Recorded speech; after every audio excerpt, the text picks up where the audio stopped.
Slip disc surgery या exercise, real answer from a surgeon. अगर आपको कमर से पैर तक करंट जैसा दर्द जाता है, बैठने में प्रॉब्लम होती है या एमआरआई रिपोर्ट देखकर आपको बोला गया है कि आपको स्लिप डिस्क की परेशानी है, तो ये वीडियो आपके लिए बहुत ही इंपॉर्टेंट है, क्योंकि सच ये है कि 90% स्लिप डिस्क के पेशेंट जो सर्जरी की जरूरत ही नहीं पड़ती है और उनको कभी कभी वो परेशानी में इधर उधर डॉक्टर के पास भटकते रहते हैं। किसी ने बोला बेड रेस्ट कर लो, किसी ने बोला है जिम बंद कर दो, किसी ने बोला है कि एक्टिविटी जारी रखो, किसी ने बोला सर्जरी ही लास्ट ऑप्शन है। तो वीडियो में आपको हम सिंपल लैंग्वेज में आज हम बताएंगे कि स्लिप डिस्क के बारे में क्या क्या इलाज आपको करने चाहिए और इसका इलाज मतलब किस प्रकार किया जाए। स्लिप डिस्क होता क्या है, कौन सा सिम्टम डेंजरस होते हैं, एक्सरसाइज कब हेल्प करती है और सर्जरी कब सच में जरूरी हो जाती है, और एंड में मैं आपको एक सिंपल टेस्ट भी बताऊंगा जिससे आप समझ पाएंगे कि आपका केस सीरियस है या मैनेजेबल है।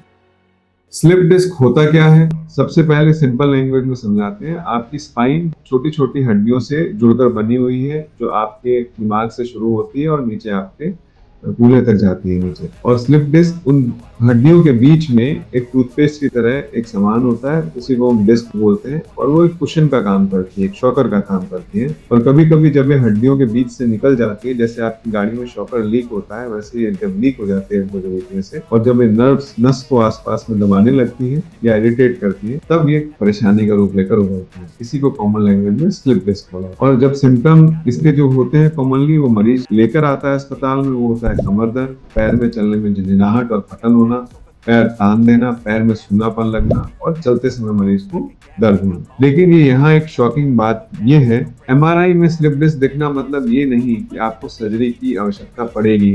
बहुत लोगों में एमआरआई अबनॉर्मल भी होता है, लेकिन सिम्टम्स बहुत कम होते हैं। ट्रीटमेंट सिम्टम्स पे डिपेंड करता है, सिर्फ एमआरआई पे नहीं। अब सबसे इम्पोर्टेंट क्वेश्चन, कैसे पता चलेगा कि आपको केस डेंजरस है या नॉर्मल रिकवरी वाला है? कौन से सिम्टम्स डेंजरस है? पैरों में उसको कमजोरी लगने लग रही है, चलने में बैलेंस नहीं बना पा रहा है मरीज, बाथरूम या लैट्रिन पेशाब का कंट्रोल चला गया है, पैर में सूनापन हो गया है, या उसका दर्द समय के साथ बढ़ता ही जा रहा है और वो 10 कदम चलने में भी सक्षम नहीं है। ये साइन होते हैं नर्व डैमेज होने। लेकिन अगर सिर्फ पेन है, हल्की फुल्की झंझनाहट होती है पैर में, पैर बैठते समय थोड़ा सा डिस्कम्फर्ट महसूस करता है, तो यूजुअली कंजर्वेटिव ट्रीटमेंट से ये ठीक हो जाता है। और कंजर्वेटिव ट्रीटमेंट का मतलब सिर्फ मेडिसिन नहीं होता है, इसमें आता है physiotherapy, correct movement, weight control, sitting posture, activity का मॉडिफिकेशन। सबसे डेंजरस चीज क्या है? Complete bed rest. जी हाँ, कंप्लीट बेड रेस्ट जो पुराने समय में लोग ट्रैक्शन लगाकर दे देते थे, उससे आपकी रीढ़ की हड्डी और कूल्हे का जोड़ सब सीधा रहता था। लेकिन ये सीधा तो कर देता है, लेकिन लॉन्ग बेड रेस्ट से मसल आपकी कमजोर हो जाती है, वीक हो जाती है, और जिसकी वजह से कभी कभी आपकी परेशानी समय के साथ बढ़ गई। अब स्लिप डिस्क में बात करते हैं, एक्सरसाइज हेल्प करती है या डैमेज? बहुत पेशेंट पूछते हैं डॉक्टर साहब मूवमेंट करूं या रेस्ट करूं, मेरे को डिस्क की परेशानी है। तो आंसर है करेक्ट तरीके से मूवमेंट करना, करेक्ट तरीके से एक्सरसाइज करना। गलत एक्सरसाइज पेन बढ़ा सकती है, लेकिन करेक्ट एक्सरसाइज रिकवरी फास्ट करती है। जिसका एग्जांपल मैं देता हूं, अगर आप सिर्फ पेन के डर से मूवमेंट अवॉइड करेंगे तो स्पाइन और स्टिफनेस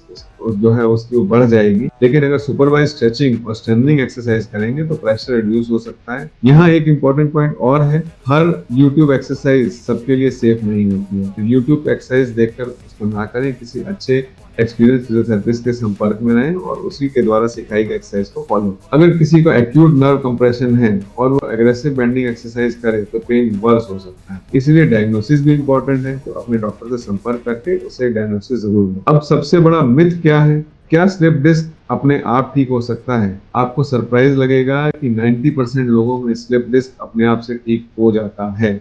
आपकी बॉडी का मैकेनिज्म ऐसा है कि अपने आप से स्लिप डिस्क को समय के साथ 2 से 3 मिनटों में ठीक कर देती है, इसलिए पैनिक करने की जरूरत नहीं होती है। लेकिन अगर आपको 6 से 12 हफ्ते तक भी सीवियर पेन हो रहा है, वीकनेस इंक्रीज हो रही है, डेली लाइफ आपको इफेक्ट हो रही है, वॉकिंग डिफिकल्ट होती जा रही है, तो सर्जरी डिस्कस की जा सकती है। और मॉडर्न स्पाइन सर्जरी पहले से काफी एडवांस और मिनिमल इन्वेसिव हो चुकी है। लेकिन सर्जरी का गोल होता है नर्व प्रेशर रिमूव। हर एमआरआई पेशेंट को ऑपरेशन नहीं चाहिए, ये बहुत ही इंपॉर्टेंट बात है, या इसको ध्यान में रखें। और अगर आप चाहते हैं कि मैं नेक्स्ट वीडियो में स्लिप डिस्क रिकवरी एक्सरसाइजेस के बारे में और डिस्कस करूं, स्टेप बाय स्टेप हम इसमें बातचीत करें, तो कमेंट करिए। एक्सरसाइज और चैनल को सब्सक्राइब करें। 3 biggest mistakes patients make. Mistake number 1, internet से रैंडम ट्रीटमेंट फॉलो करना। मिस्टेक नंबर 2, पेन कम होते ही एक्सरसाइज बंद कर देना। मिस्टेक नंबर 3, वेट गेन और पोस्चर इग्नोर। आपका स्पाइन रोज प्रेशर हैंडल करता है। अगर सिटिंग पोस्चर पुअर हो, मूवमेंट लो हो और मसल वीक हो तो रिकवरी स्लो हो सकती है। Small daily habits matter more than temporary medicine.